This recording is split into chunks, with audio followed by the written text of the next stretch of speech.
आइए हम सुने विज्ञान की अनकही कहानियाँ। आइए हम सुने विज्ञान की अनसुनी कहानियाँ। एक नई दुनिया की आवाज़ आपकी आवाज़, विज्ञान की आवाज़ की आवाज़। India is one of the top-ranking countries in the field of basic research. Indian science has come to be regarded as one of the most powerful instruments of growth and development, especially in the emerging global scenario and the need to be competitive. In the wake of recent developments and the new demands that are being placed on science and technology, through this podcast, we embark on some major science projects which have relevance to national needs and which will also be relevant for tomorrow's technologies. Welcome to another episode of our Vigyan Ki Awaaz podcast series, a part of the popularization of STEM, that stands for Science, Technology, Engineering, Mathematics and Medicine. Vigyan Ki Awaaz is catalyzed and supported by the National Council for Science and Technology Communication, produced by Media for Community Foundation, content support by Kadal Osai FM 90.4 Community Radio, and hosted by V. Krishnan. Shri Chitrai Tirunal Institute for Medical Sciences and Technology, an institution of national importance under the Department of Science and Technology, Government of India. This institution stood out with its research, technologies and innovations to meet the need of the hour in India's fight against COVID-19. The institution focuses on high-quality advanced treatment of cardiac and neurological disorders, indigenous development of technologies for biomedical devices and materials, and public health training and research. Some of the indigenous developments are artificial manual breathing unit, that is AMBU, bag-based ventilator, ventilator sharing kit, battery-operated assistive breathing unit, isolation pods, disposable safety face shields, and deployable field units to support the distressing situation the epidemic COVID-19 had created. Today in this podcast session, we are going to meet Dr. S. Nagesh, who was involved in the development of devices used during cardiac surgeries. He has carried out extensive research on the development of extracorporeal devices, design and development of medical devices for clinical use, technology transfer of the device to industry for commercial production, and has worked with the industrial partners for setting up the manufacturing facilities. Dr. Nagesh, Scientist G, Senior Grade and Scientist in Charge. My name is Nagesh. Basically, I am a bachelor in electrical engineering and I have a master's in biomedical engineering and joined this Sri Chitrai Tirunal Institute in 1985 as a Scientist B. So I have been involved in the development of extracorporeal medical devices, that is devices used during cardiac surgery like oxygenator, blood pump. So I started from there. So that time it was market was full with the bubble oxygenator. That is a version of an oxygenator which is gas is directly pumped to the blood and it forms and it deforms and takes out. So that is how it used to get oxygenator. So then the technology has improved various levels and membranes have come, like a membrane which is used in the hemodialyzer. So similar membranes, there are separate materials are available for cardiovascular oxygenator applications. So that membrane has come. Then the hollow fiber membrane development was there. And oxygenator is concerned, the device is basically gives the or add oxygen to the blood and remove the carbon dioxide. That is a function. So these two devices has been transferred to the industry and it has been in production those days. So then I had a exposure to Cleveland Clinic, USA, where I saw a lot of advanced researchers in the areas of implantable cardiovascular devices like a left ventricular assist device, blood pump, centrifugal blood pump and then a total artificial heart. So I came back and initiated those activities here also. So followed with that, got a project on the centrifugal blood pump, and it was developed.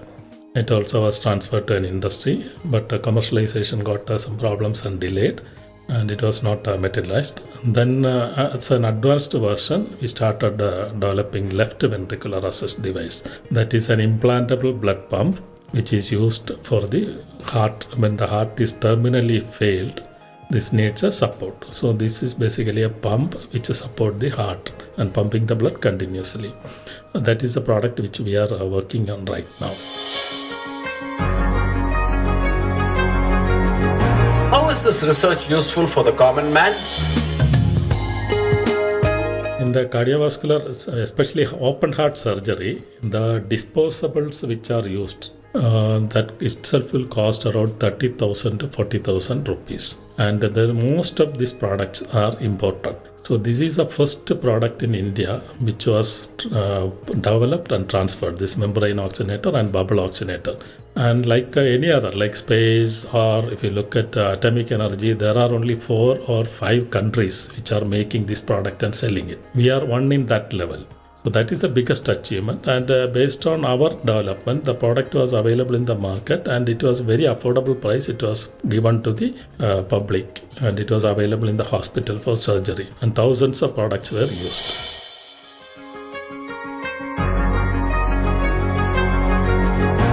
Present and future of the field of research. The past is concerned, I told you that oxygenator itself was started with a bubble oxygenator where gas is pumped directly to the blood, and that will give a lot of damage to the blood. So as the technology increased, hollow fiber came. So then hollow fiber, gas is on one side of the membrane and blood is on the other side. There is no direct contact, there is no foaming, so blood damage was less. And this will help the patient to recover very fast because blood damage will be very, very less. And that is the difference between bubble oxygenator and membrane oxygenator. Now membrane oxygenator and advanced level, there is something called ECMO, extracorporeal membrane oxygenation, where the patient can be supported for many days together, even weeks together. So that is the latest done. And in future is concerned, there can be put inside the body also. You can take some membranes, put inside the body, very small portions, with advancement in diffusion technology and other things. So that is about the oxygenator. Regarding the pump, it started with a roller pump. That is a very simple, where blood from the oxygenator is taken by a tube and pumped directly to the patient using a tube. That also used to give a lot of damage to the blood. Then it has come centrifugal pump, where the pump is a different kind of thing. Blood directly goes into the pump, inside the pump, but it used to be very expensive. So common man cannot use it for a surgery. So now by developing all these things in India, the cost has come down. Then afterwards, the third thing is the implantable one, which is going inside the heart. When heart fails completely, when we cannot recover it, this is one of the options. You support the heart with a pump, which is very small, and it can go inside the pump and continuously work for years together. It's a very big challenge, like a space shuttle. One of the most advanced technologies are required. So that's what which we are working. And this also the power. This is pump requires power. So the power can be given through a wire. But the biggest problem with the giving through a wire is the infection in the wire where the skin touches. So that has been avoided by electromagnetic technology, like a mobile thing. You can put an electrode outside, you can put an electrode inside, and there is no direct contact of wire. It is a wirelessly transferred. So that is the most advanced thing right now.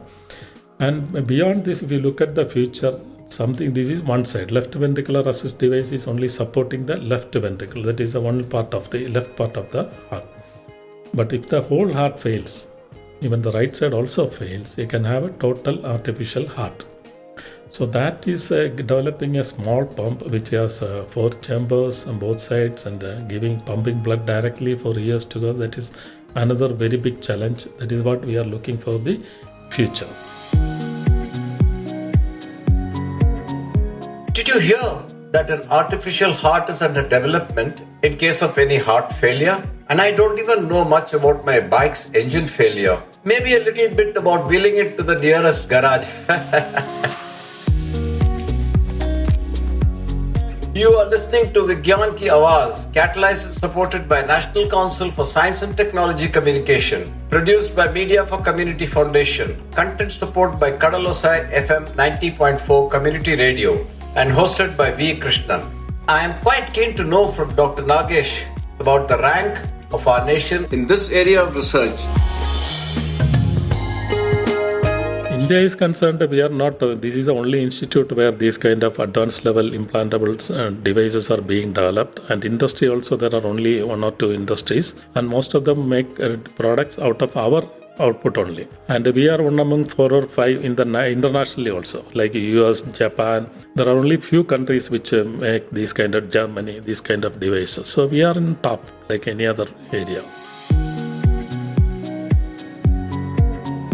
Sri Chitra Tirunal Institute for Medical Sciences and Technology focuses on the research and development of medical devices, covering the entire life cycle from conceptualization to technology transfer, including empirical design, computer-aided modeling, in silico evaluation, fabrication, prototyping, and functional evaluation. Dr. Nagesh is about to tell us how Indian industry is associated with developing the products.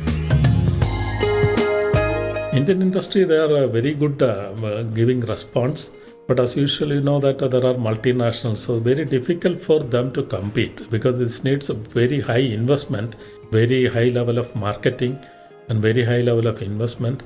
So that is why when they approach doctors also, they also prefer the devices which have been used in large numbers all over the world.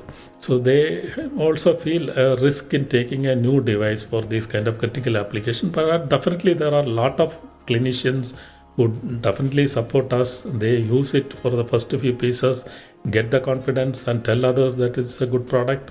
And that is how it is going on. Interesting, sir. Could you please summarize your research publications, patents and awards, please? The patents are concerned, we always file because it's an industrial product and competing with the multinational. We always have patents in oxygenator, then blood pumps, LVAD, everything we have patents. And while developing this high-tech technology, we get a lot of spin-off products also. That also we take, processes we take, and that also we have patents. And even many of the process equipment also we develop ourselves. That also we have the patents, and we file it, and the institute is supporting us in filing it and maintaining it all over the time. Publications also, there are few, but mainly we concentrate on patents and products. So awards are concerned, this is a recognition actually for the contributions. I am proud of it, and we got 2 NRDC awards regarding these products. Then I have a fellowship in Artificial Organ Society, and always the biggest award is the patient getting recovered fast. What a wonderful closure. The biggest award is the patient getting recovered quickly. Thank you so much, sir, for sharing your research stories for this podcast session. You were listening to Vigyan Ki Awaaz podcast, a part of the STEM popularization, catalyzed and supported by National Council for Science and Technology Communication, produced by Media for Community Foundation, content support by Kadalosai FM 90.4 Community Radio, and hosted by Krishnan. See you in the next episode. Thank you for listening. Bye for now.